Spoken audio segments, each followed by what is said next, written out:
네, 잠시 후 행복한 아침에서는 연예계를 뜨겁게 달군 핫한 연예계 이슈 알려드리는 연예계 이슈 전해드리고요. 전해드립니다. 네, 기대 많이 해주세요. 저희는 잠시 후에 돌아올게요.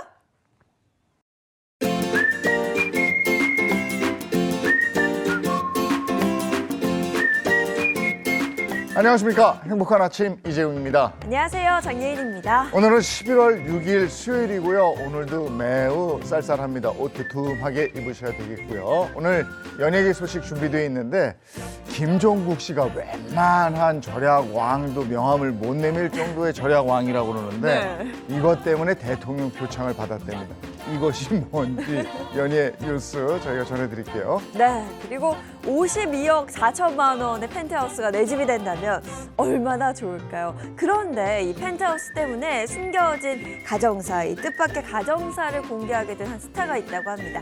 잠시 후에 자세히 전해드릴게요. 자, 수요일 행복한 아침 본격적으로 시작합니다.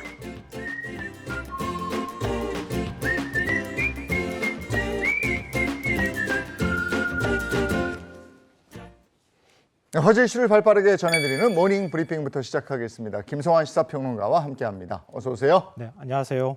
네, 첫 번째 이슈부터 전해주시죠. 한강 작가의 노벨 문학상 수상 소식, 많은 분들이 굉장히 뿌듯해하셨는데요.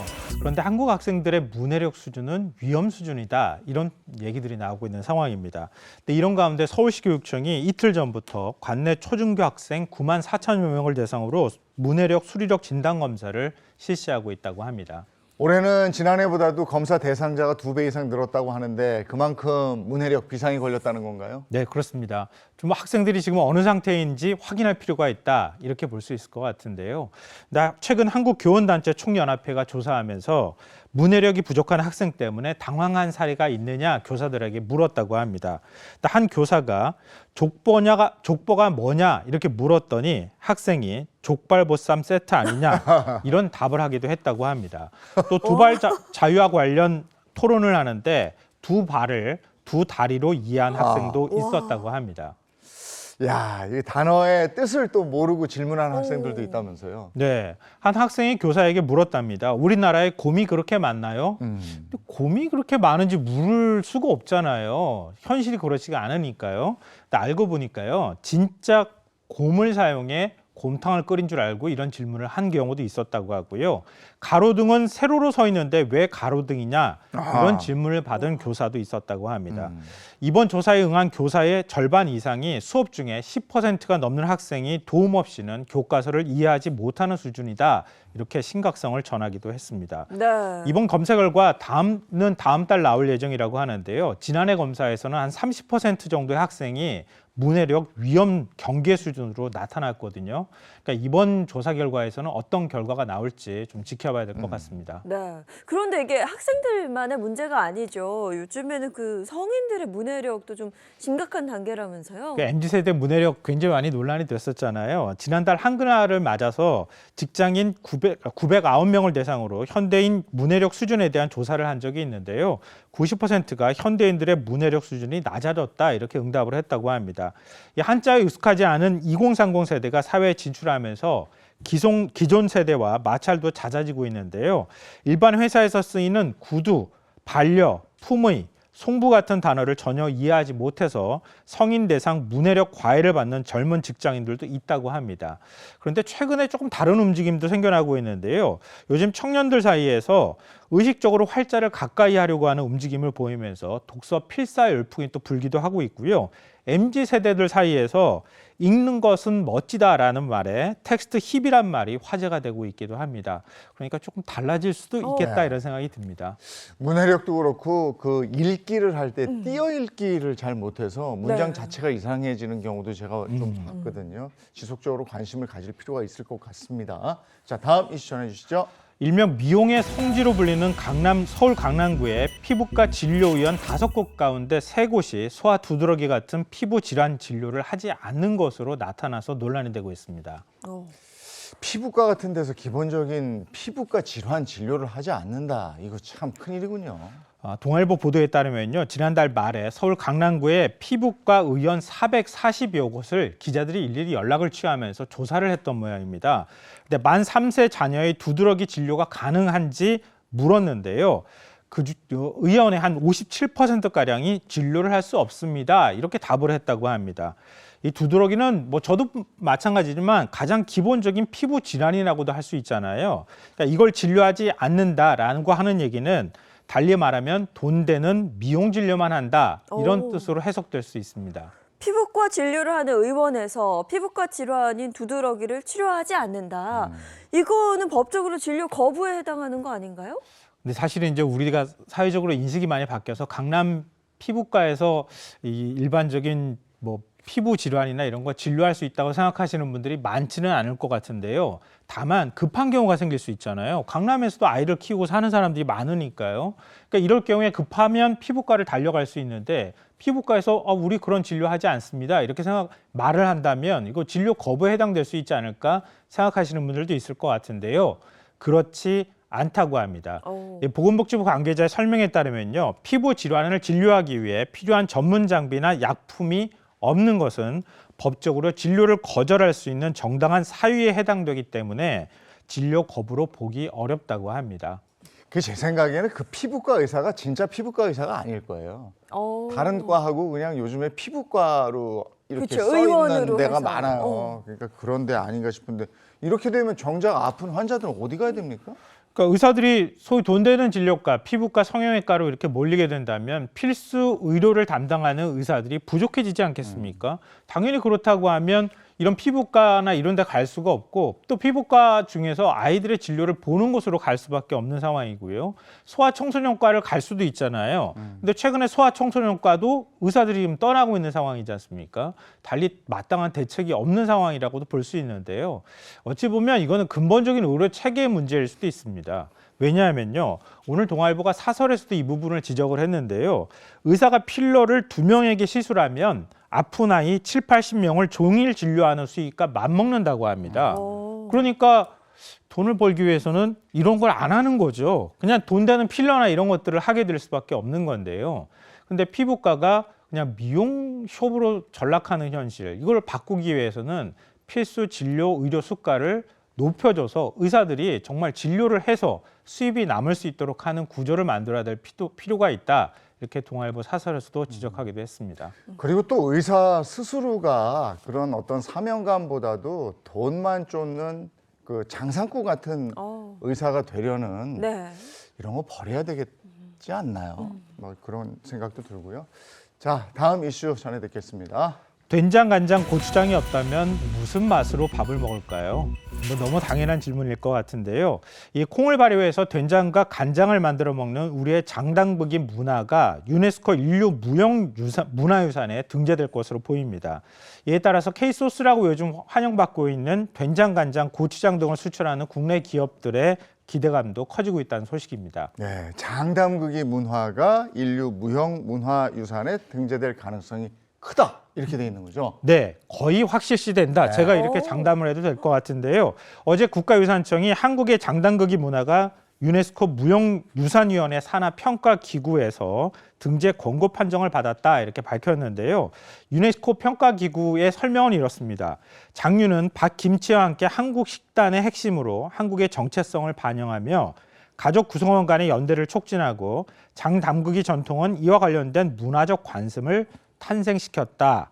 이렇게 심사 결과를 내놨다고 합니다. 네. 언제부터 우리는 장을 담그고 또 즐겨 먹었을까요? 당연히 콩이 있어야겠죠. 네. 삼국시대부터 장을 즐겨 담가 먹었다 이렇게 지금 알려져 있고요. 조선시대에는 왕실에서 장을 보관하는 창고인 장고를 두고요. 장고 마마라 불리는 상공이 이걸 또 관리할 정도였다고 합니다. 이 콩을 발효해 먹는 문화권 안에서도 한국의 장은 독특하다 이런 평가를 받고 있는데요. 특히 메주를 띄운 뒤에 된장과 간장이란 두 가지 장을 만들고 지난해 사용하고 남은 씨간장에 새로운 장을 더하는 방식은 한국만의 독창적인 문화로 인정받아서요. 2018년 국가 무형유산으로 지정되기도 했었습니다. 네, 뿌듯한 소식인데요. 근데 우리가 세계에서 5번째로 많이 인류 무형 문화유산 종목을 보유한 나라라고 합니다. 오. 또 어떤 것들이 있습니까? 몇 건이 등재되어 있는지 아시는 분들 있으세요? 저도 사실은 좀 헷갈려가지고 네. 찾아보기도 했는데요. 지금 22건이 등재되어 있습니다. 굉장히 많이 등재되어 있고요. 우리나라는 2001년 종묘 제례 또 종묘 제리학을 시작으로 2022년 등재된 한국의 탈춤까지 인류 무형유산을 많이 갖고 있는데요. 그런데 이거 기억하시는 분들이 있을지 모르겠는데 2013년에 우리나라 김장 문화가 무형유산에 등재되기도 예. 했었습니다. 네. 무형유산이라고 하는 거는요, 보통 그냥 김장 이러면은 그냥 김치를 담그는 게 아니고요. 거기에 많은 사람들이 이웃이 함께하는 그 문화까지 포함하는 거거든요. 네. 그러니까 이번에 장담그기 문화도 그냥 된장, 간장, 고추장이 아니라 그걸 함께 이웃들하고 나누고 담그고 그걸 사람들이 오랫동안 전통을 보존하는 그 문화까지 등재된다 이렇게 생각하시면 될 것 같아요. 네, 이번에 이제 장담극의 문화가 등재되면 한국의 23번째 인류 무형 문화유산이거든요. 이거 언제 결정될까요? 올해 연말이면 결정이 될 것 같아요. 김장 문화가 등재될 때도 똑같은 절차를 밟았거든요. 유네스코 평가 기구가 심사 결과를 발표한 뒤에 이걸 무형유산위원회에 권고를 하는데요. 그러면 그 권고 판정이 보통은 연말쯤에, 지금 이 시기에 이루어졌기 때문에 연말쯤에 최종 확정이 됩니다. 오는 연말 12월 2일부터 7일 사이 파라과이에서 열리는 제19차 무형유산위원회 논의를 거쳐서 최종 결정된다고 하는데요. 통상적으로 이렇게 심사기구에서 결정이 되면 무난하게 최종 결정까지 갑니다. 네, 이건 참 반가운 소식이고요. 다음 이슈 전해 듣겠습니다. 두 분의 직장을 선택할 때 어떤 부분을 제일 우선순위에 두시나요? 이제 뭐 다 선택하셨으니까. 제가 하고 싶은 일 할 수 있는 뭐 방송사였으니까요. 맞아요, 맞아요. 저는 내 능력을 보여줄 수 있는가를 좀 생각했던 것 같아요. 9세대십니다, 두 분은. 그래요? 예, 최근 젊은이들 사이에서 워라밸 굉장히 중요하게 생각하잖아요. 그래서 최근 청년들의 직업 선택의 최우선 선택지는 워라밸이라고 합니다. 그러니까 개인의 실리를 찾는 추세가 강해지는군요. 예, 맞습니다. 이번 조사는 7월 12일부터 31일까지 전국 17개 시도에 있는 청년 4,001명을 대상으로 실시된 건데요. 청년이 생각하는 좋은 일자리 기준을 꼽는 항목에서 임금 복지보다 워라밸이 중요하다고 답한 비율이 63%에 달했다고 합니다. 이 예전에는 직장을 통해서 추구하던 가치가 돈과 커리어 뭐 이런 게 유지였는데요.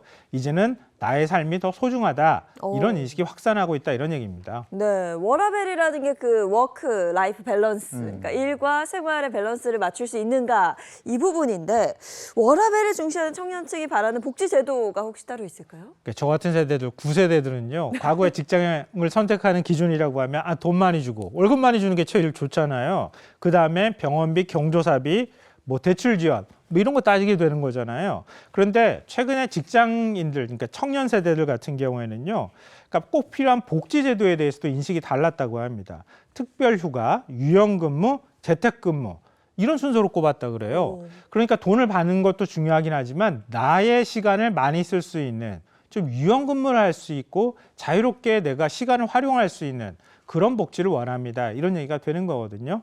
그러니까 청년 세대들 같은 경우에는 내가 일해서 돈 버는 것도 중요하지만 어찌 보면 나의 삶의 어떤 행복을 추구하는 가치도 중요하다 이렇게 생각하고 있을지도 모르겠습니다. 다만 이게 또 거꾸로 생각하면요. 투잡, 쓰리잡을 떠야 되니까 그럴 수도 있겠구나. 그런 생각도 문득 들었어요, 사실은. 네. 그러니까 무조건 이게 꼭 젊은 세대들은 뭐 철없음 뭐 이런 것으로만 생각하지 않으셨으면 어떨까 싶습니다. 예전에는 그냥 일해서 행복을 찾으면 되지 뭐 이러고 그냥 네. 일했었는데 휴가 갈 때도 넌 뭐하러 휴가 가냐 일을 해야지. 달라요. 예. 네. 자, 오늘 모닝 브리핑 여기까지 하겠습니다. 김성환 시사평론가와 함께했습니다. 고맙습니다. 네. 고맙습니다.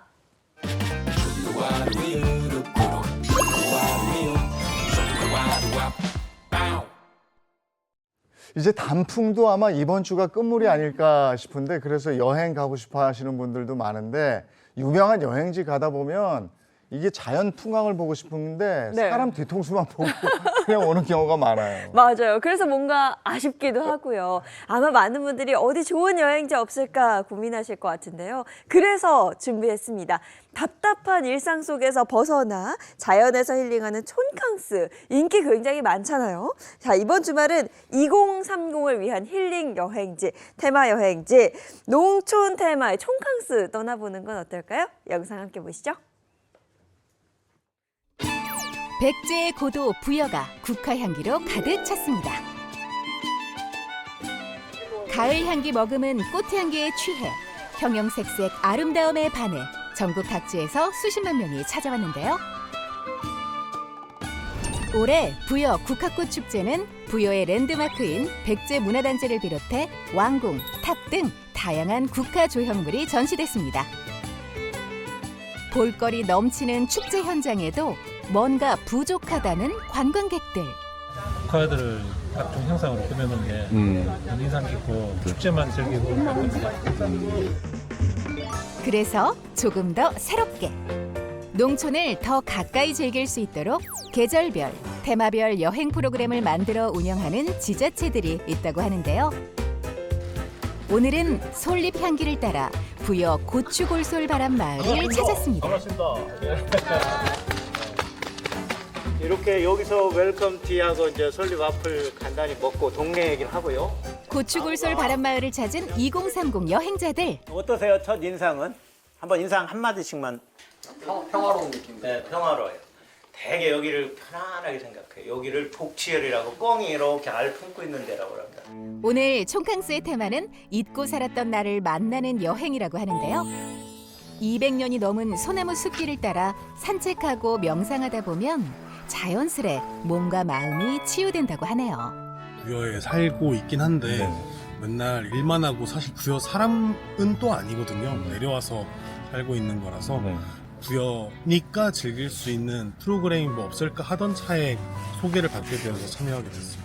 읍내 시내에 살다 보니까 맨날 일하러 가거나 집에 있거나 하다 보니까 이런 숲길조차 좀 갈 일이 별로 없는데 오랜만에 이렇게 나무 사이를 걸으니까 무척 상쾌하고 기분이 좋습니다. 뭔가 자연 속에서 이런 기회가 많지는 않은데 그냥 하다 보니까 힐링되고 다시 한번 찾아오고 싶어요. 샐러드를 다 그래도 친환경 쪽으로 준비를 해서 집에서 아침에 다 준비해 왔습니다. 야심차게 준비한 오늘의 메뉴는 바로 바비큐네요. 맛있겠다. 저 솔잎 에키스를 한 7년이나 됐어요. 바베큐에 뿌리는 게 향이 괜찮더라고요. 저희는 요거에 맞는 음식들 그리고 특히 여기 로컬에서 나오는 음식들을 어떻게 모셔다가 그놈을 소개하느냐 잘 받아서 이렇게 고급으로 잘 세팅을 해서 알려드립니다. 그게 저희 생각입니다. 지역에서 나는 특산물로 준비한 밥상. 눈으로 한 번, 입으로 또 한 번. 그야말로 먹는 재미가 쏠쏠한데요. 평소에 먹던 고기의 맛이 아니고요. 솔잎 농축액을 뿌려서 그런지 되게 솔잎 향이 많이 나는 바베큐 고기 맛이 나는 것 같습니다. 굉장히 맛있네요. 풍경은 풍경인데요. 사람들이 준비해주신 정성과 인심이 너무 감동적이에요. 농촌의 따뜻한 인심에 오늘 여행이 정말 기대되는데요. 특히 고추골솔 바람마을에 오면 이곳에서만 만날 수 있는 특별한 소리가 있답니다. 바로 두레풍장입니다. 두레풍장은 공동체를 조직해 논매기를 할 때 행하던 풍물놀이인데요. 흥겨운 우리가락에 절로 어깨춤이 들썩들썩, 신명나는 풍악소리에 가슴도 뻥 뚫리는 기분, 얼쑤 좋다!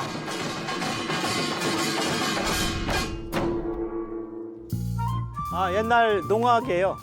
계속해서 논을 3벌, 4벌 매야 돼요. 풀을. 근데 그때 논에 가서 힘드니까 막걸리 한 잔 먹고 하던 풍물이죠. 기본 흥을 우리가 다 갖고 있어요. 우리 한국 사람이면 다 갖고 있어요. 그걸 그냥 잠깐 거기다 불을 켜주듯이 나오면 그러면 누구나 다 같이 신나게 어울릴 수 있어요. 하루 종일 힘든 농산일도 흥을 돋우며 피로를 덜어줬던 농악. 이게 바로 음악의 힘일 텐데요. 지금 다 되는 것 같죠? 내 마음속에 눌려있던 흥을 꺼내 신명나게 놀다 보니 모두들 표정이 밝아졌네요. 둘의 풍장 직접 해보니까 어때요? 스트레스도 해소되고 재밌었어요. 더 막 많이 쳐보고 싶어요. 문화재 계속 이어가 주시려고 하는 모습들이 너무 감동을 많이 받았고요. 그리고 직접 해보니까 너무 왜 지금까지 안 해봤었지? 하는 생각이 들 정도로 너무 재밌었어요. 현지에서만 경험할 수 있는 촌캉스 여행. 오늘 여행 프로그램 컨셉은 삶에 지친 청춘들이 농촌의 아름다운 경관, 따뜻한 인심, 순수한 열정을 경험하면서 에너지를 채우고 자신을 돌아보는 힐링 프로그램입니다. 이번 사업은 농촌 크리에이트 투어 지원 사업으로 진행이 됐는데요. 거기에 언제든지 가서 편하게 지낼 수 있는 언니, 형, 오빠, 어머니들이 생겨야 교류가 생긴다고 생각해요. 여기에 다녀가시는 한 분 한 분이 이제 여기에 아는 사람들이 생기는 것. 그렇기 때문에 좀 서로의 이야기를 할 수 있는 그런 프로그램들을 배치하게 되는 것 같습니다. 심신의 활력을 충전하기 위해 치유 원예 프로그램도 진행됐는데요. 아니 안 돼. 이거 어떻게 해요? 농촌 크리에이트 투어 사업은 기존의 농촌 관광 중간 조직들과 민간 관광 전문가들과 같이 힘을 합쳐서 소비자들이 다양한 관광에 대한 욕구를 충족시킬 수 있는 프로그램들을 기획하자라는 내용으로 기획되었습니다. 요즘에 많은 분들이 조금 더 새롭고 숨은 여행지를 발견하고 싶어 하는 것들이 여행 트렌드이다 보니까 그 트렌드에 맞춰서 농촌에 있는 다양한 자원들을 활용해서 테마별로 농촌 관광 상품을 개발했다라고 생각하시면 됩니다. 네, 아직 채 1년이 되지 않은 기간이라 성과를 말하기는 조금 조심스럽기는 합니다만 이미 이 관광 상품을 통해서 많은 분들이 농촌을 방문해주고 계시고요. 일자리도 많이 창출되었고 농촌에 계신 분들의 농업의 소득도 굉장히 많이 늘어나고 있다라고 판단하고 있습니다. 어둠이 내려앉자 특별한 민속놀이를 하기 위해 마을 광장에 모였습니다.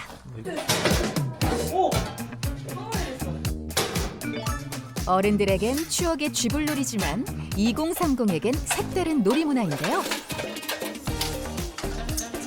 농촌에서 겪은 다양한 경험은 단순히 자연 속에서 시간을 보내는 것을 넘어 내일을 살아갈 힘을 만들어주죠.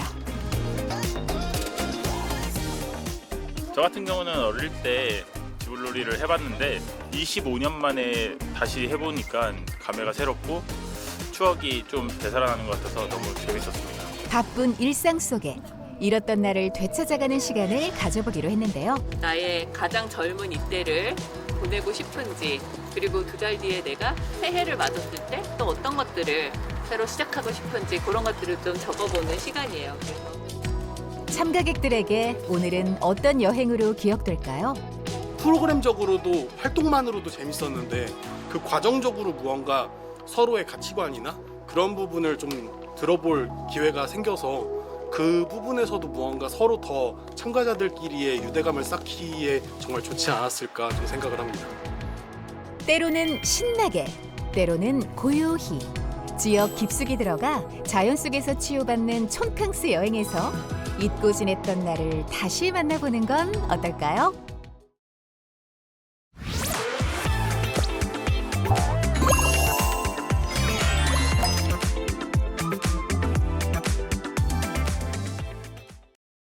행복한 아침 함께하고 계신 지금 시각이 7시 53분을 넘어섰습니다. 이번엔 연예계 소식 전해드릴게요. 연예계 이슈 시작합니다. 네, 11월에도 든든한 세 분과 수요일 함께하겠습니다. 어서 오세요. 안녕하세요. 연예계 팩트 사냥꾼 대중문화 전문기자 홍정선입니다.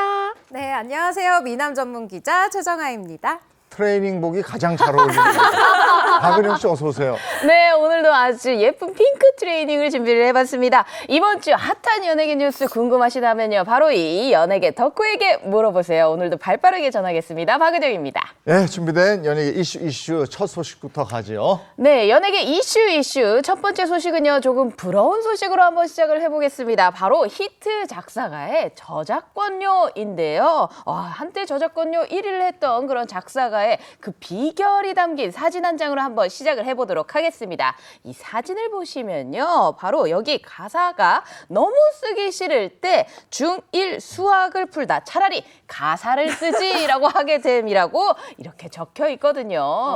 여기 보시면요. 요즘 중1 수학 문제 어렵습니다. 네, 어떤 마음인지 알 것 같기도 한데 한때 저작권료 1위 히트 작사가 누군가요? 네, 과거 저작권료 1위 작사가는 김이나 씨입니다.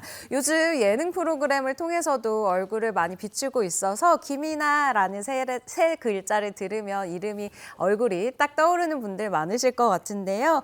2003년부터 작사를 시작해서 한국음악저작권협회에 등록된 곡만 무려 579곡. 네, 이중 히트곡이 무려 이게 중요합니다. 이게 중요해요. 300여 곡에 달합니다. 여기에 히트곡이. 네, 5년 연속 올해 작사가상을 받은 히트 제조기인데요. 1990년대부터 작사를 했었던 가수 박진영 씨가 600여 곡 이상을 썼고 또 데뷔 35년 차가 된 윤종신 씨가 지금까지 쓴 곡이 600여 곡 정도가 된 걸 보면 김이나 씨 한 20여 년 정도 됐는데 20년 정도가 됐는데 600여 곡 이상을 썼으니까 그야말로 작사 자판기다 이렇게 얘기를 해야 될 것 같은데요. 단순히 정말 단순 계산으로 보면은 1년에 매달 2곡 이상은 작사를 했다라고 봐도 될 정도로 정말 열심히 작사를 해왔습니다. 570곡이면 이거 저작권료도 만만치 않겠는데? 만만치 않겠죠. 과거에 한 매체가 박진영 씨의 2014년도 저작권료를 공개한 적이 있어요. 왜 지금 김이나 얘기하는데 박진영 얘기해? 이 김이나 씨 저작권료 우리가 좀 추측해 보려고 하는 건데 2014년도 이 보도에 따르면은 2014년에 박진영 씨가 작사, 작곡, 편곡 다 합해서 그 저작권료 1위에 올랐는데 그게 무려 20억 원이다 이런 보도가 나왔어요. 요 이듬해 2015년에 김이나 씨가 방송에서 얘기했습니다. 아니 제가 박진영 씨만큼 20억은 아니지만 저도 충분히 잘 벌고 있어요. 이렇게 얘기를 했고 그로부터 또 3년 뒤에 2018년도에 요번엔 조금 더 구체적으로 갔어요.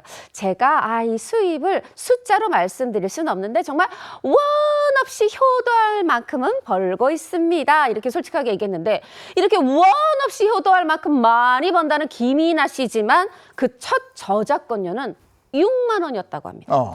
아니 이렇게 원 없이 효도할 만큼 많이 벌고 있는 김이나 씨에게 또 이 질문 안 할 수가 없거든요. 이런 김이나 씨에게 원 없이 효도하고 있는 그런 효자곡이 있을 것 같은데 네. 그런 건 어떤 건가요? 네, 김이나 씨가 듣기만 해도 정말 배부른 이 효자곡이 있습니다. 너무 많지만 우리가 탑3로 정리를 한번 해봤는데요. 그중에 먼저 이 탑3 중에 세 번째 곡은요. 바로 이 곡입니다.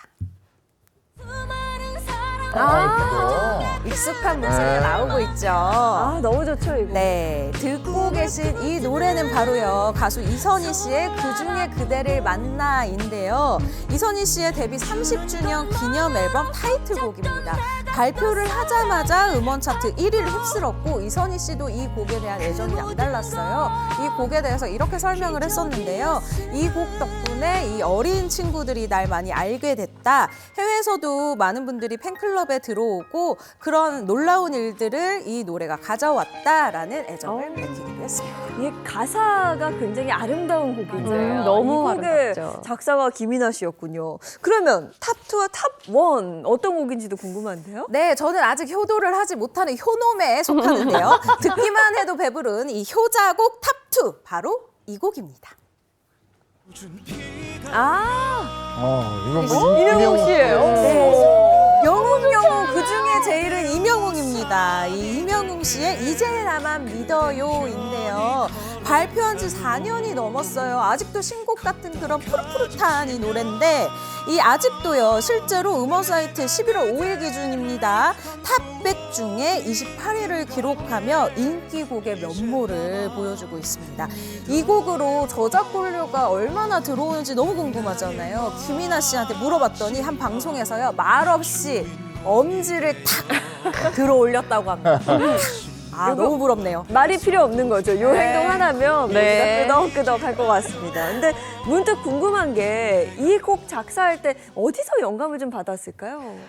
김이나 씨가 이 작사한 이제 나만 믿어요를 작사할 때 영감을 받은 대상은 바로 이 노래를 부른 이명웅 씨였어요. 그것도 그 트로트 경연에서 우승을 발표하던 그날의 모습을 보고 영감을 받았다고 해요.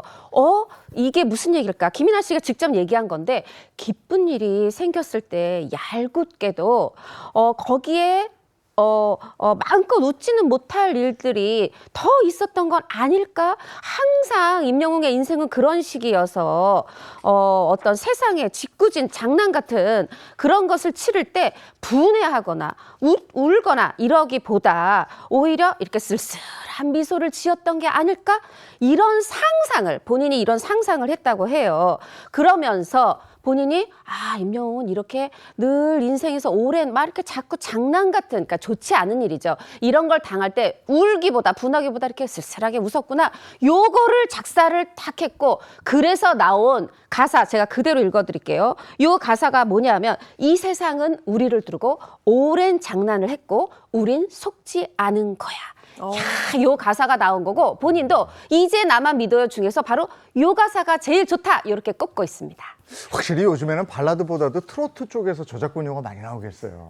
하지만 아직 트로트가 1등이다라고 단정하긴 이릅니다. 왜냐하면요, 이 저작권자 이 김이나 씨가 듣기만 해도 배부른 효자곡 탑 1으로 꼽은 곡이 있는데 이 곡은 바로 아이돌의 곡이기 때문에 바로 이 곡입니다. 이 노래입니다. 작사했어요? 네, 가수 아이브를요, 이 초통령으로 만든 IM이라는 곡인데요. 이 방송 2주차 만에 이 모든 방송, 음악 방송의 1위를 휩쓴 곡이에요. 아이브가 데뷔 이래 최초로 그랜드슬램을 달성을 한 곡이기도 한데요. 아이돌 그룹의 노래를 작사하는 방법에 대해서 이런 꿀팁을 전했습니다. 요즘 그룹은 캐릭터에 대한 서사가 쌓여 있었다.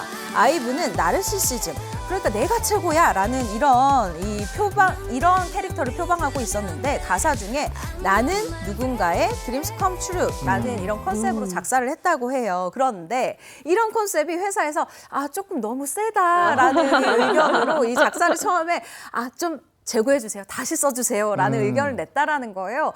집에 가서 어떻게 다시 써야 되지? 고민을 이렇게 하다가 이게 좋겠다라고 생각을 했다는 거예요. 어떻게 다시 딱 꼬았냐면은 너는 누군가의 드림스 컴츄. 너무 의미가 좋잖아요. 네. 그러니까 나에서 너로만 바꿨는데. 듣는 사람들이 나는 누군가의 드림스 컴츄를 초통령이 된 이유가 있었습니다.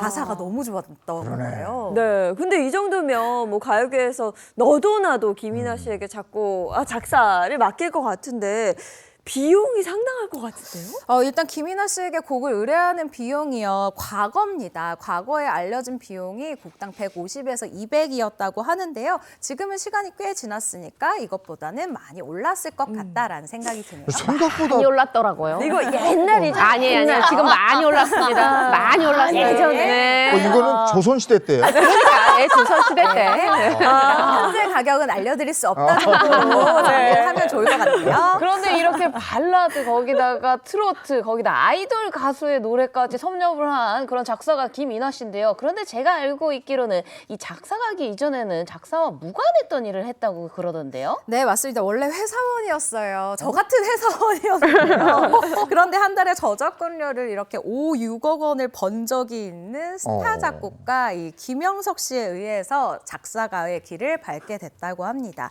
김이나 씨가요, 과거 김영석 씨 회사의 직원이었는데 글을 너무 재미나게 잘 쓰는 걸로 안에서도 소문이 자자했었다고 해요. 그렇게 2003년 성시경 씨의 10월에 눈이 내리면이라는 곡으로 첫 작사 데뷔를 하게 됐다고 하는데요. 그렇게 작사가가 된 이후로도 6, 7년 동안은 계속 직장 생활을 병행했다고 합니다. 이후에 한 7년 정도 있다가 퇴사를 결심하면서 현재는 작사가 생활만 하고 있다고 합니다. 월급쟁이에서 프리랜서 작사가가 됐는데 아무래도 이쪽이 벌이가 더 낫다. 맞습니다. 정확하십니다. 사실 월급쟁이에서 프리랜서로의 선언, 전환 이거 쉽지 않죠. 쉽지 않은데 김이나 씨가 얘기를 했어요. 이렇게 잘 다니던 회사를 6, 7년 만에 이렇게 뚝 그만두게 될 수 있었던 이유 말씀하신 것처럼 저작권료보다 월급보다 저작권료가 많아졌기 때문이다 이렇게 얘기를 했고요. 좀 더 구체적으로 이유를 얘기한 바가 있어요. 작사가가 프리랜서다. 이게 고정적으로 내가 얼마나 일할 수 있을지 모르지 않냐. 내가 하고 싶다고 해서 계속해서 작사할 수 있는 것도 아니고 남이 의뢰를 해야 되니까. 그런데 회사 다니다가 나 이 정도면 회사 그만 다녀도 되겠는데?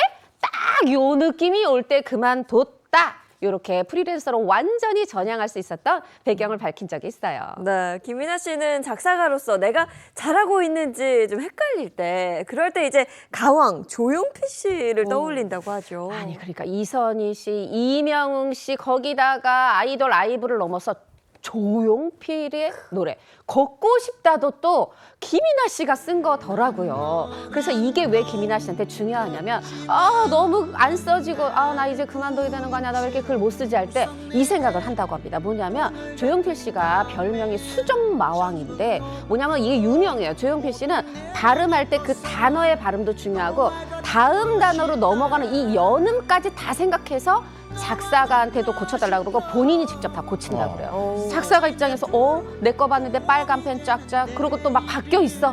이런 분인데 이 걷고 싶다는 단 하나도 고치지 않고 그대로 불렀다는 겁니다. 퍼펙트 가사죠. 그러다 보니까 김이나 씨가 이렇게 딱 뭔가 이렇게 잘 써지지 않을 때 아니야, 난 조용필이 선택한 작사가야. 나는 조용필이라는 훈장을 달았어. 나는 조용필이라는 이 보증서를 갖고 있는 작사가야. 이렇게 스스로 다시 자존심, 자부심을 회복하면서 다시 또 글을 쓰면 잘 써진다고 하네요. 그렇군요. 네. 연예계 이슈. 다음 이슈는요? 네, 정말 가족이 왼수다라는 말이 있잖아요. 그런데 이게 연예계에서도 예외는 아니라고 합니다. 제가 준비한 두 번째 이슈 바로 엄마가 왼수네인데요. 엄마 때문에 너무나도 마음고생을 했던 그런 사진 한 장으로 먼저 시작을 해보도록 하겠습니다. 자, 요 사진을 보면요. 사진? 네, 여기 집이 하나 보이시죠? 저거 뭐 집이 아주 좋은 집 같은데 엄마가 왼수네하고 저 좋은 집하고 무슨 관계가 있어요?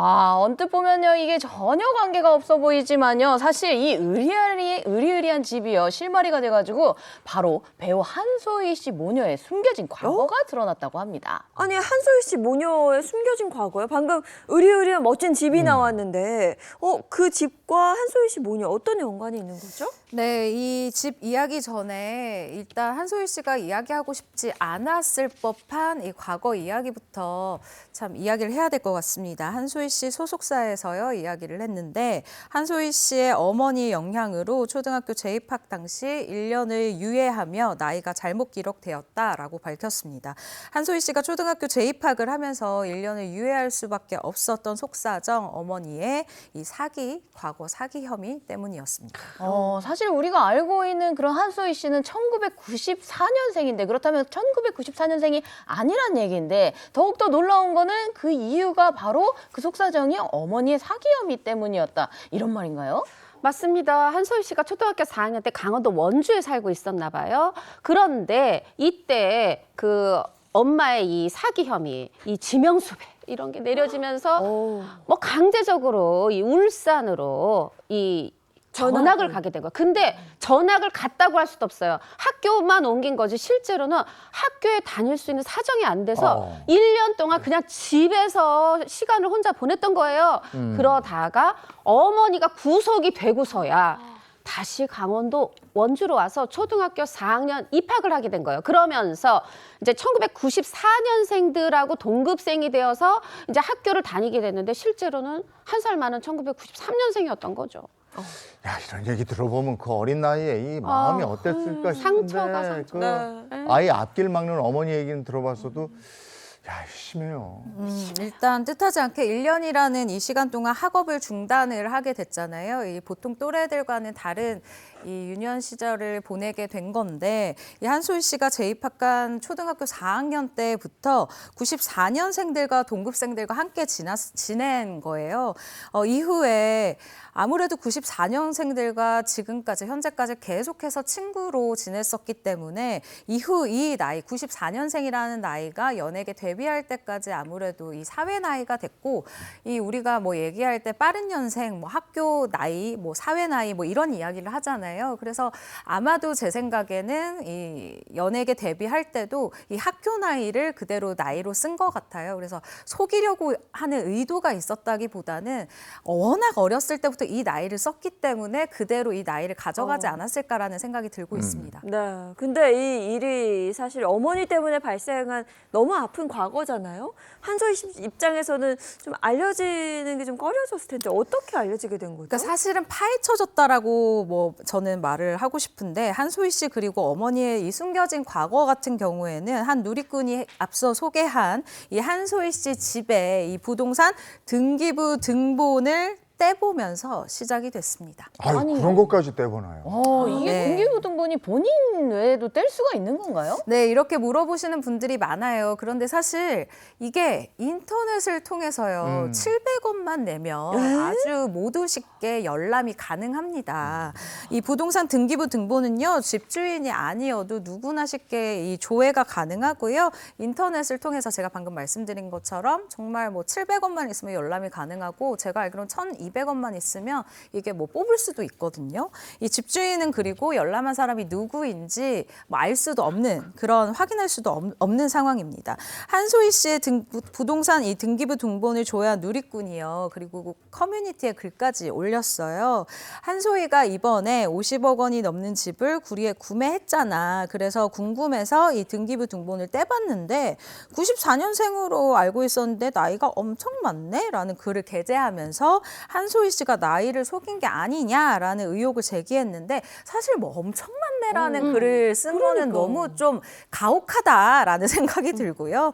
결국 이 소속사 입장에서는 이 개인이 좀 아픈 과거까지 굳이 좀 끄집어내야 되는 일들을 그러니까 가정사를 공개하면서 93년생이다 사실은 이렇게 정정을 했습니다.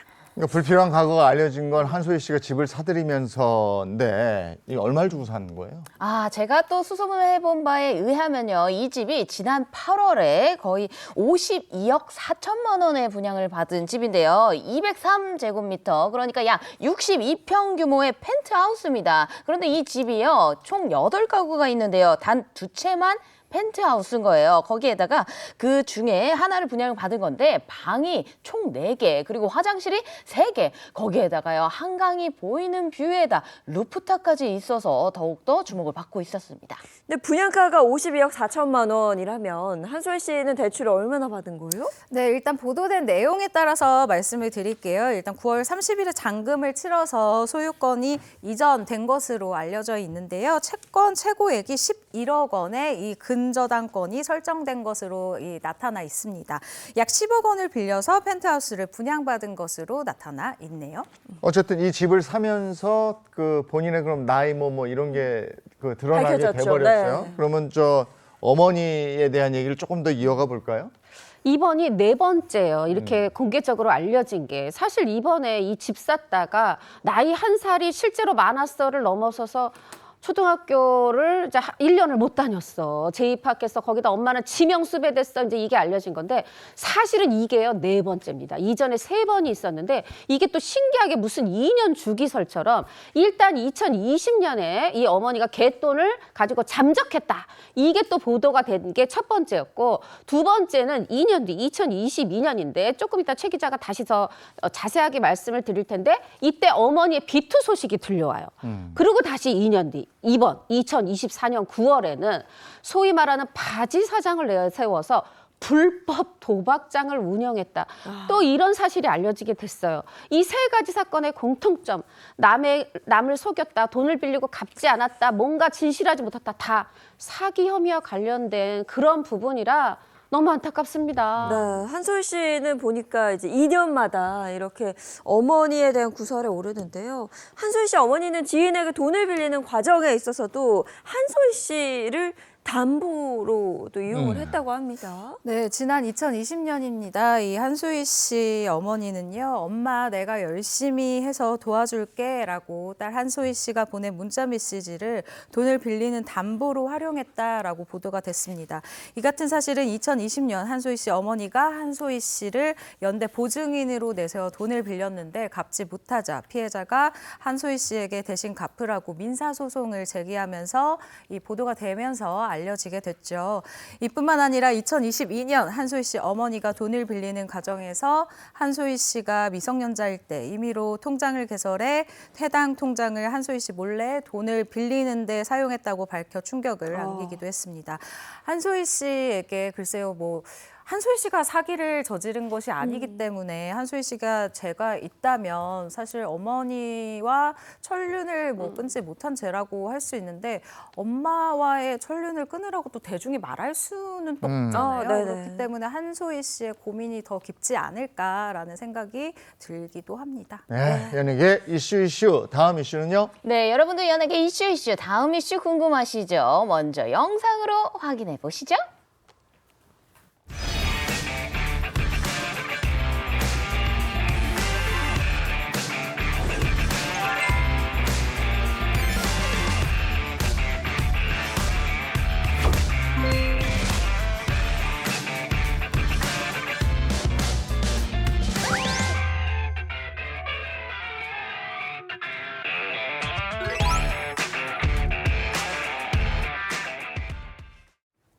자, 연예계 이슈. 다음 소식. 이제 김종국 씨 사진이 살짝 나왔거든요. 네, 맞습니다. 요즘같이 정말 고물가 시대에 아주 본보기가 될 만한 그런 소식인데요. 바로 연예계 이슈 다음 소식은요. 한여름에도 에어컨 안 켜입니다. 정말 어떻게 버느냐보다 어떻게 쓰느냐가 중요한데요. 아주 머리부터 발끝까지 다 짠내가 나는 그런 우리 김종국 씨 산증인 티끌모아 태산의 산증인 사진으로 한번 시작을 해보도록 하겠습니다. 자, 지금 요 김종국 씨의 사진? 사진인데 사실 김종국 씨 하면 연예계에서 둘째가라면 서러울 정도의 절약왕.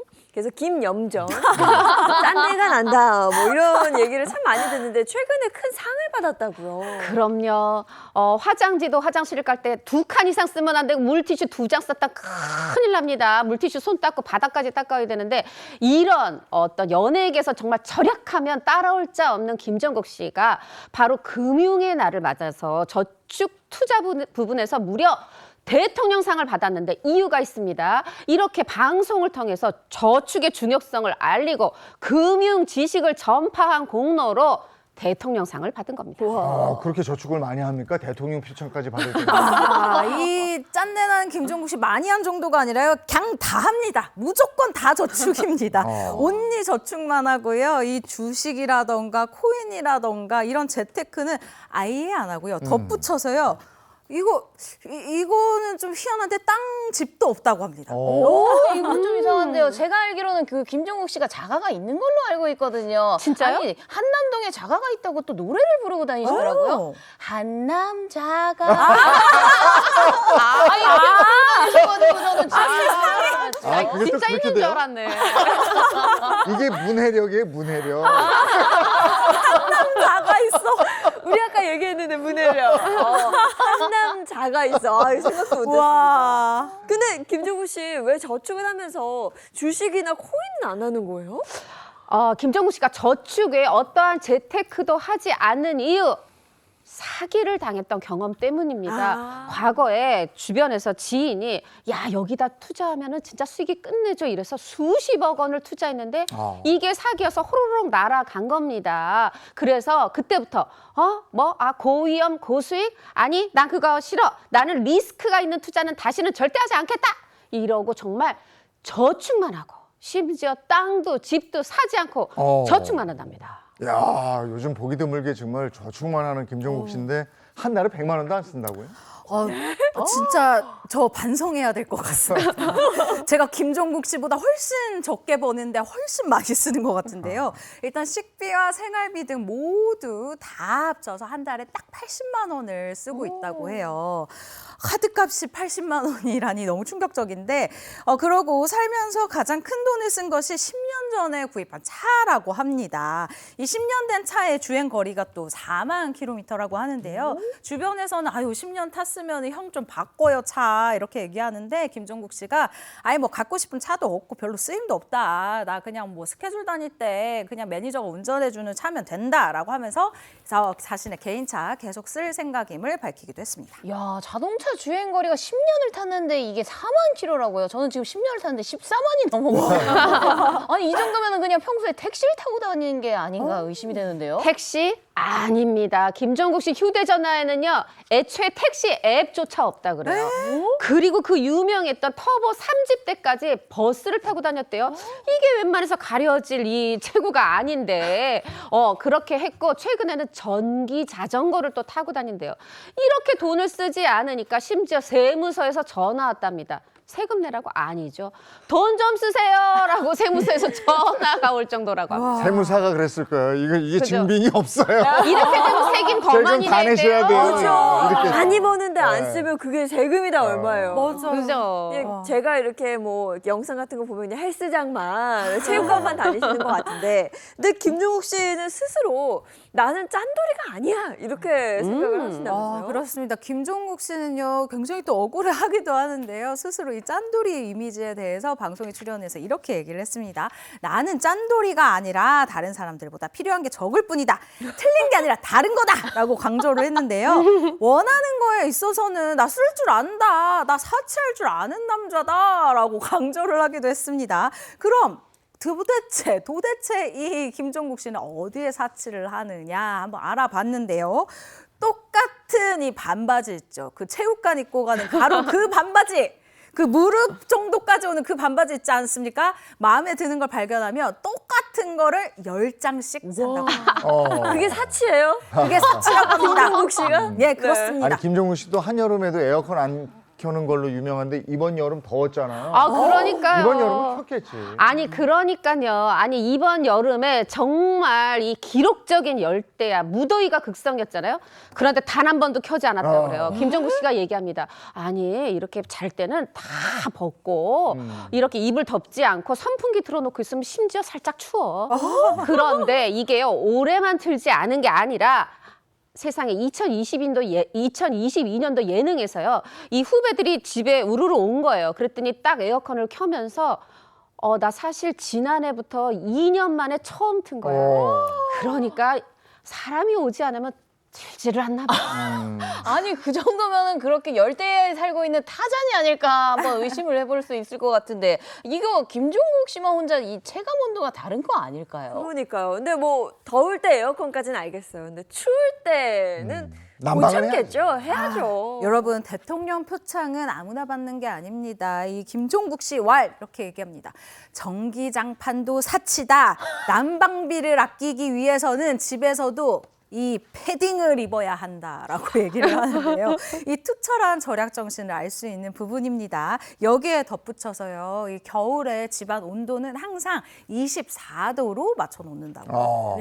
근데 김종국 씨의 이런 절약 정신은 부짠 자짠이라면서요? 맞습니다. 뛰는 놈이 나는 놈 있다. 이런 김종국 씨 정도의 절약은 뛰는 거다. 그 위에 나는 사람 아버지셨습니다. 사진 한 장 보여드릴 텐데요. 이 사진을 보시면은 식사할 때 이게 바깥이 아니라 내 집에서 식사를 하는데, 옷을 보시면 패딩을 입고 있어요. 네, 패딩을 입고 있어요. 패딩 입고 있구나. 뭐 김종국 씨도 그런데 아버지한테 그냥 물려받은 거다, 그 정도가 아니라, 김종국 씨 우리 미국 LA 막 자주 간다고 엄청 유명하잖아요. 어머니랑 보름을 미국 LA를 다녀왔는데, 그때 집에 전기료가, 아빠 혼자 집에 계셨는데 0원이었다. 아니, 냉장고라도 돌아가지 않나요? 어떻게 0원이지? 그러다 보니까 대단한데, 그래서 김종국 씨가 얘기해요. 우리 아버지는요 늘 10,000원의 행복으로 사세요. 저는 그게 하루에 10,000원인 줄 알았어요. 그게 아니라 예전에 M본부 프로그램 있죠? 일주일에 10,000원 살기.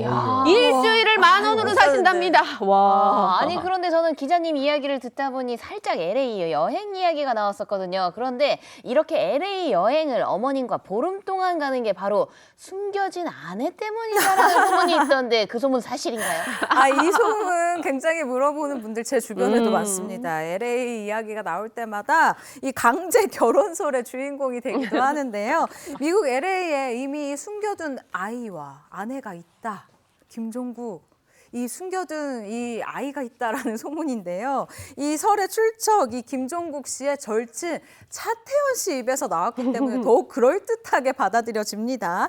이 김종국 씨가 예전부터 어머니와 함께 미국에 많이 다니는데 이유가 미국에 이 가족이 있기 때문이다라는 거라고 이 차태현 씨가 얘기를 했어요. 여기에 말이 보태져서 진짜로 믿는 분들이 꽤 많다고 해요. 네. 아, 근데 김종국 씨 이런 얘기 들을 때마다 반성하는 게요.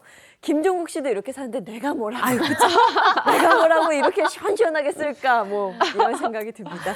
자, 다음 연예계 이슈 알아보도록 하죠. 네, 다음 연예계 이슈는요. 지금까지 이런 이혼 소송은 없었다인데요. 그동안 연예계 이혼 소식 전해준다면요. 그냥 쥐도 새도 모르게 이혼을 하고 그냥 결과 발표만 했던 그런 이혼 소식이었는데요. 이분들은 다릅니다. 네 번째 연예계 이슈. 조용할 날이 없다인데요. 어떤 분들의 이야기냐? 바로 유리 씨 그리고 박지훈 씨의 이야기입니다. 먼저 유리 씨 얘기부터 해볼까요? 이혼 당시에 몸만 나왔다던 유리 씨가 지금 전 남편 최민환 씨를 상대로 해서 양육권자 변경, 위자료 청구, 또 재산분할 청구 이런 것에 관한 조정 신청을 내면서 소송 전에 돌입했다는 그런 소식이 들려왔습니다. 아니 근데 협의 이혼을 한 상태로 알고 있는데 이혼 후에 이렇게 조정 신청을 할 수 있는 건가요? 네, 일단 법적으로는 아무 문제가 없습니다. 재산 분할은요, 협의 이혼이 완료된 이후에도 이 이혼 신고일로부터 2년 이내 그리고 위자료 같은 경우에는 3년 이내에 청구가 가능한 상황인데요. 그렇다면 유리 씨는 왜 뒤늦게 이 양육권자 변경 및 위자료, 재산 분할 소송을 하느냐? 궁금한 분들이 많을 것 같습니다. 이혼 당시 이혼의 조건을 살펴보면 알 수가 있는데요. 어제였죠. 유리 씨가 한 방송에 출연해 이혼 당시 조건에 대해서 이야기를 했는데요. 아이 셋의 양육권은 전 남편에게 있다. 면접 교섭은 수시로 자유롭게 한다. 양육비 재산 분할은 다 영원이다. 친권은 반반씩 하려고 했는데 법원에서 한쪽으로 몰아주는 게 낫다고 해서 다 전 남편 쪽으로 정리를 했다라고 솔직하게 털어놨습니다. 이혼하기 1년 전쯤에 전 남편의 유책 사유를 알게 된 유리 씨는요. 당시에 너무 정신적으로 힘들고 버거워서 소송을 생각할 이 여유가 없었다고 합니다. 그래서 합의 이혼을 하고 양육권을 넘겼다라는 건데 이제라도 바로 잡아야겠다고 생각하고 이 아이들과 잘 살기 위해서 힘든 결정을 내렸다라고 알리기도 했습니다. 그런데 여기서 또 궁금한 게 유리 씨는 왜 재산 분할을 하지 않은 건가요? 유리 씨 얘기입니다. 재산 분할을 할 수 있었는지도 몰랐다. 남편이 소송 말고 이 협의 이혼으로 하자고 해서 이게 보통 이거 이혼 소송 가면은 굉장히 어려운 싸움이야. 이런 인식이 있었기 때문에 특히나 연예인이기 때문에 그래요. 협의 이혼해요. 동의를 했고 그리고 남편이 이혼 얘기 나온 지 3일 만에 자 법원 가자 서류 쓰자고 해서 그때 당시에 불과 사흘이었기 때문에 주변에 자문을 구할 만한 그런 여력도 없었다 이렇게 밝히고 있습니다. 네, 뭐 앞서 말씀드렸다시피 유리 씨가 양육권자 변경 또 위자료, 재산 분할 등에 대한 소송을 했거든요. 이에 대해서 전 남편 최민환 씨의 입장은 어떤가요? 네, 일단 본인은 이야기를 하지 않고 있고요. 소속사 측이 한 매체를 통해서 이야기를 했습니다. 이와 관련해서 별다른 입장은 없다라고 얘기를 했고요. 일단 최민환 씨에 대한 여론은 좋지 않은 상황이에요. 또 이어진 이 상황에 유리 씨가 제기한 이 양육권 위자료 청구 소송에 대한 결과에 대중이 주목하고 있는 상황입니다. 자, 이번에는 박지훈 씨, 최동석 씨는 어떻게 되고 있어요? 네, 일단 일전에 저희가 박지훈, 최동석 씨 이 소식을 전하면서요. 최동석 씨, 박지훈 씨 명의 압구정동 이 H아파트에 가압류 18억 원을 걸어둔 상태다. 이 최동석 씨가 박지훈 씨 이 명의의 이 아파트에 걸어둔 상태다라고 전해드렸는데 결국 이 박지훈 씨 자신이 이 단독 명의로 보유하고 있는 이 압구정동의 H아파트를 42억 원에 매각하고 있는 절차를 밟고 있다라고 합니다. 박지훈 씨가 매각하는 이 금액은요. 2022년 8월에 기록한 최고가와 같은 금액이라고 하네요. 아니 근데 가압류가 걸려있는 아파트 이거는 매매를 할 수 없는 거 아닌가요? 아니 그렇지 않습니다. 부동산에 가압류가 걸려 있어도 매수가 가능합니다. 우리가 이제 계약서 쓰잖아요. 거기 특약 사항에 여기 이 가압류 채권액을 어떻게 해결하겠다 명확히 쓰기만 하면 됩니다. 그런데 지금 매각됐다고 했는데 또 이 국토교통부에 이 실거래가 시스템이 있잖아요. 여기에 지금 이 계약건에 대해서 등록이 돼 있지 않다는 겁니다. 그러면은 매도하지 않은 거 아니야 이렇게 생각하실 수 있는데 요 아파트가 서울시 토지거래 허가구역에 묶여 있어서 이제 이 부분이 이 매도를 하려면은 강남구청에 이제 신청을 하고 승인을 받아야 되는 겁니다. 그래서 실제로 박지윤 씨가 지금 매수인이랑 공동으로 토지거래 허가 신청서를 냈다 그래요. 이걸 보면 지금 매각 절차가 착착 진행 중인 것으로 보입니다. 네, 알겠습니다. 이어서 다음 연예계 이슈 전해주시죠. 네, 연예계 보면요. 유독 나이 많은데 혼자 사시는 분들 굉장히 많거든요. 그런데 혼자 있는데 돈이 엄청 많은 분들, 그런 분들을 또 다이아 싱글이라고 부른다고 합니다. 그런데 이렇게 다이아 싱글이 됐는데 이런 이유가 있었던 분이 있었다고 하는데요. 바로 연예계 5번째 이슈. 꽃뱀 트라우마입니다. 주병진 씨는 오랜만에 듣는 이름인데 꽃뱀 트라우마가 있어요? 그쵸. 개그계 신사라는 별명으로 불렸던 주병진 씨. 이 과거에 꽃뱀 사기 사건에 휘말린 적이 있어요. 이 자동차 안에서 성폭행을 했다 이런 혐의를 받았는데 주병진 씨는 이게 피해자의 진술에 더 무게가 실린다. 이거 진실을 밝히기 어렵겠다 판단을 하고 빨리 이 상황을 끝내야지 하고 이 피해자에게 거액의 합의금을 줬거든요. 바로 그 합의금이 주병진 씨의 발목을 잡은 적이 있습니다. 네, 근데 보통 합의금을 준다라는 건 내가 저지른 그 잘못, 죄를 인정한다, 뭐 이렇게도 보거든요. 그렇죠. 그렇게 보이고 재판부도 그렇게 판단을 했고 그래서 1심에서 유죄가 나왔습니다. 주병진 씨가 이제 여기서 아차했던 것 같아요. 그래서 2년간 이제 법정 공방을 벌이면서 사실은 이 피해자가 대학생이 아니라 직업 여성이다. 그리고 이러이러한 면에서 나를 속이려고 한 정황이 있다. 이런 거를 제기를 했고 이게 인정이 되면서 다시 이제 말하자면 나중에 이 유죄를 벗어났지만 그래도 이미 어떤 개그계 신사 이런 이미지에 굉장히 타격을 받은 뒤였죠. 네, 제가 알기로는 또 주병진 씨 누명을 벗어나는데 도움을 주는 분들이 계셨다고 알고 있거든요. 바로 박미선 씨, 이경실 씨, 이성미 씨 이분들인데 이분이 상대방이 이제 주장한 그런 내용에 끝까지 증거가 조작되었음을 밝히는데 아주 끝까지 도움을 줬다고 합니다. 그래서 이제 오해는 밝혀졌습니다만은 주병진 씨가 받은 마음의 상처는 아물지 않았다는 거군요. 네, 그렇습니다. 주병진 씨가 당시에 마음의 상처에 대해서 토로한 바가 있는데요. 트라우마로 남아서 아직도 나를 괴롭히고 있다. 아직도 악몽에 시달린다. 공포에 떨며 깰 때도 있고 잠을 이루지 못할 정도로 씻을 수 없는 상처다라고 당시의 상처에 대해서 토로한 바가 있습니다. 네, 근데 앞서 주병진 씨를 다이아 싱글이다 이렇게 표현을 했는데 이게 재력이 어느 정도인지도 좀 궁금하거든요. 여러분들 주병진 씨가 아주 호텔 같은 초고층 펜트하우스에 살고 계시는 건 알고 계시죠? 어떤지 영상으로 한번 준비를 해봤습니다. 함께 만나보시죠. 저 지금 복도 거실까지 가는 집이에요? 세트 아니에요, 세트? 회장님 집 세트. 집이 의리의리한 거죠. 세트 같다고. 와, 진짜 드라마 세트장 아니에요? 아니 그러니까 복도가 몇 번 꺾이는 겁니까 지금? 와, 저 친구. 진짜 드라마에서 봤던. 와. 오마 나 저 드라마 바깥 회장님 댁이 저렇잖아요. 그러니까요. 와. 저 기둥 보세요, 기둥. 저게 단독주택이 아니고 펜트하우스. 아니, 네, 펜트하우스. 아니, 집안에 계단이 저렇게 높아요? 그러니까요. 그리고 저 창문이 지금 거실부터 위에까지 쭉 오는 거죠? 두 개 걸쳐서. 이야. 게스트룸이 4개예요. 게스트룸. 지금 저게 본인 정원이라고요? 옥상 정원? 이야. 세상에.